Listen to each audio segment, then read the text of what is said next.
Imagine for a second, everything we've been taught about heart disease, it's usually presented as this like one-way street, right? Right. Yeah, like it's a slow decline. Exactly. Mhm. You get it and then you just manage it. You take your lipid-lowering drugs for the rest of your life, or you wait for surgery like a bypass or a balloon angioplasty. Yeah, that's the standard narrative for sure. But what if that whole narrative is just wrong? What if you could actually reverse it?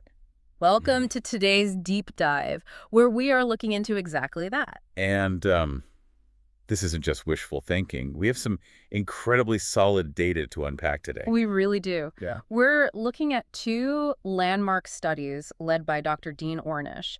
And, just to establish some credibility right off the bat, these were published in two of the most prestigious, strict medical journals in the world. Right. The Lancet and JAMA, which is the Journal of the American Medical Association. Yeah, those are the heavy hitters. And the mission for this deep dive is to see if intense food and lifestyle changes actually have the power to repair the body. So let's just get into it. Before we talk about the cure, we really need to understand what we're actually fighting. That makes sense. So we're talking about atherosclerosis, which is coronary artery disease. And the physiology is actually, well, it's not too complicated. Okay, lay it on us. So as we age, especially with modern lifestyles, the walls of our blood vessels get inflamed. They get thick and stiff, and then plaque starts to form. Right, the dreaded plaque. Exactly. It's this mix of fat, cholesterol, calcium, and just cellular waste. It sticks to the artery walls, and as it gets thicker, the passageway for the blood just gets narrower and narrower. So it's basically like an old house's plumbing system. Like if you've got pipes that have been used for decades and you never clean them, they just get lined with rust and gunk. That is a perfect analogy. Or, think of a highway. You've got 4 lanes, cars are moving fast, but then there's construction or debris, and it slowly drops down to one congested lane. And the blood trying to bring oxygen to the heart just gets stuck in traffic. Exactly. But taking your plumbing analogy a step further, there's a really crucial point here that people miss. Oh, what's that? The Ornish studies focus mostly on the heart's arteries, sure, but the human body isn't isolated like that. It's one massive, continuous plumbing system Oh, right, because we have blood vessels everywhere. everywhere, feeding your brain, your kidneys, your legs. And the data actually noted that when patients improved, they saw regression in femoral and renal arteries too.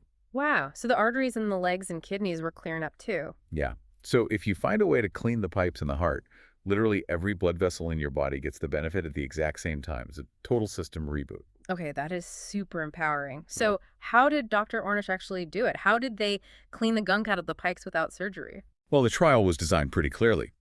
They took patients with severe heart disease and split them into two groups, the experimental group and a usual care control group. Right. And I read the details of the experimental group's regimen, and I gotta say, it was intense. It was very intense. It was a complete lifestyle overhaul. Yeah, I mean, they were put on a whole foods vegetarian diet, but it was strictly 10% fat. 10%, yeah. No animal products at all, except like maybe egg whites and 1 cup of non-fat milk or yogurt a day. They limited cholesterol to under 5 milligrams a day. And that's just the diet part. Right. They also had to do moderate aerobic exercise, like walking 3 hours a week. Mhm. And the craziest part to me, an hour a day of stress management, stretching, meditation, deep breathing, plus, no smoking. And they had to go to psychosocial group support meetings. It sounds like a lot, doesn't it? It sounds like a full-time job. I mean, 10% Yeah, fat, that yeah. is incredibly strict. And doing an hour of meditation every single day, like how do regular people living at home actually stick to this? That was the big question everyone had at the time, the adherence. But the researchers found that the participants actually did stick to it. Adherence was excellent at the 1-year mark and still good at 5 years. Wait, really? People didn't just quit after a month? No. And the secret was that psychosocial group support you mentioned. That was the glue. Having a community of people going through the same scary health crisis, sharing feelings, it gave them the emotional anchor they needed. Oh, wow. So the community support was just as important as the broccoli and the walking. Exactly. Now, compare that to the control group. They followed standard, doctor's advice. Which would be what, like the American Heart Association Step 2 diet? Yeah, we're just about 25 to 30% fat, moderate exercise, Mm-hmm. no mandatory meditation or group meetings, just standard, moderate lifestyle advice. So basically what most of us are told at a routine checkup, drink less soda, take a walk. So what happened? Let's talk about the results, because this is where the story gets pretty mind-blowing. It really does. Let's look at the one-year milestone first, which was the data published in The Lancet. Right. So after just 1 year, the experimental group saw their LDL, the bad cholesterol, drop by 37.2%. But the number that made my jaw drop was the chest pain. The angina. Right. The frequency of their chest pain dropped by an astonishing 91%. 91. And what's really crucial here is how fast those functional improvements happened. For some patients, they started feeling noticeably better with less chest pain in just 1 month. 1 month? That's insane. The body just responds so quickly when you stop putting the bad stuff in. It really does. And meanwhile, the control group, the ones doing the moderate approach, their chest pain increased by 165%. Wait, so it more than doubled, even though they were making moderate, quote-unquote, healthy changes. Yeah, because for disease this severe, moderate just wasn't enough to stop the progression. That is tragic, honestly. But okay, what about the long term? The 5-year data that JAMA published. That's where we get the angiogram results. They actually measured the blockages. And the experimental group's artery blockages didn't just stop growing, they actually shrank. They regressed. Yes, they regressed further at 5 years than they did at 1 year. A 7.9% relative improvement. As long as they stuck to the lifestyle, their bodies kept healing. Wow. And the control group? Well, even though many of them were put on lipid-lowering drugs during those 5 years, their blockages got significantly worse, a 27.7% relative worsening. That is a shocking contrast. But let me play devil's advocate here for a second. Sure, go for it. Obviously, the experimental group did great. But surely the younger patients, or the ones whose blockages weren't quite as bad to begin with, they were the ones who healed the most, right? Like, a younger body heals faster. You would think so, but no. The data completely flipped that assumption. Yeah, the researchers found that age and disease severity did not dictate success at all. A 70-year-old with severe blockages could heal just as well as a 50-year-old with moderate blockages. So what was the deciding factor? The only thing that mattered was adherence. It was a perfect dose-response relationship.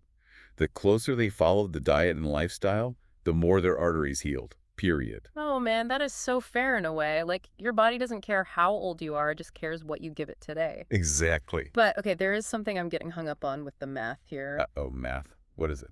Well, you said the blockages shrank by about 7.9%, right? Right, relatively speaking. So a 7 or 8% increase in the artery opening seems tiny. It's microscopic. How does a tiny change in the blockage lead to a 91% drop in chest pain? That doesn't seem to add up. Oh, okay. This is where we have to look at the physics of blood flow. It's fascinating. I am ready. The sources explain this physiological math using something called Poiseuille's law.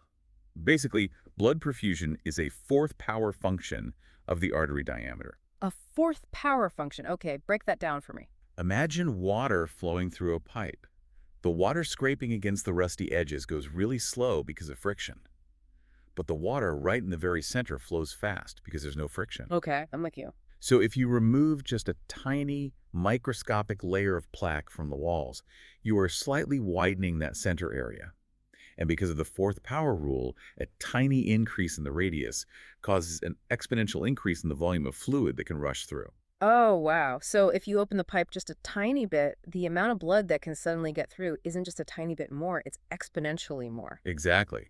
That's why they felt so much better so quickly. A fraction of a millimeter of healing means a massive rush of oxygen to the heart muscle. That is incredible. The human body is just, it's brilliant. Yeah. But speaking of things that seem confusing on paper, there's another point from the data I want to bring up. Yeah, there's a lot to unpack. The HDL paradox. Ah, yes. The good cholesterol. Right. So the study says that for the experimental group, their HDL, which we're always told is the quote-unquote good cholesterol, actually went down, and their triglycerides temporarily went up. Isn't a low HDL supposed to be really bad?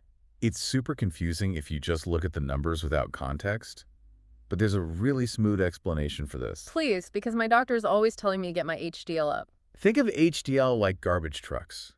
Their job is to travel through your bloodstream, pick up excess fat, and take it back to the liver to be processed. Okay, garbage trucks, got it. In a typical Western diet, which is super high in fat, your body needs a massive fleet of garbage trucks to clear all that junk out of the blood. Right, so you have a high HDL. Exactly.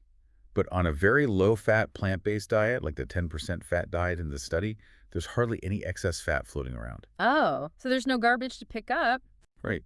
Your body is smart. It says, well, we don't need to send out the whole fleet. It's a decreased transport rate. So the HDL drops because the body just doesn't need to transport as much fat around. That makes so much sense. It's not that the liver is failing to clear the fat, which would be increased catabolism. It's just that demand is low. Precisely.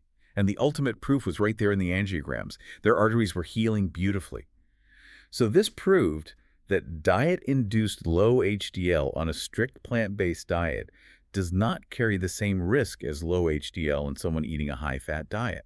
Context is everything. You can't just judge these patients using the same standards you'd use for someone eating burgers every day. Exactly. Well, this has been an incredible deep dive. Just to kind of summarize this for everyone listening, you have so much power over your own health. You really do. The conventional wisdom that moderate changes are always quote-unquote enough, well, this study really challenges that. Sometimes, especially with severe disease, you need a bigger lifestyle leap to actually stop and reverse it. Yeah, walking the middle path doesn't always cut it. Right. And remember, this isn't just about avoiding a heart attack. It's about nourishing every single blood vessel in your body, from your brain to your toes. You clear one pipe, you help them all. You're all connected. It really is. So I want to leave you with a final thought to mull over today. We so often think of aging and disease as this one-way street, Right. a slow decline that we just have to accept. We're conditioned to believe that. We are. But what if your body is just constantly waiting for the right conditions to heal itself? What if it's ready and it's just waiting on you? The next time you sit down for a meal, ask yourself, are you feeding the disease or are you feeding the cure? That's a great question to ask. Thanks for exploring this with us. Stay curious, keep learning, and we will catch you on the next deep dive. See you next time.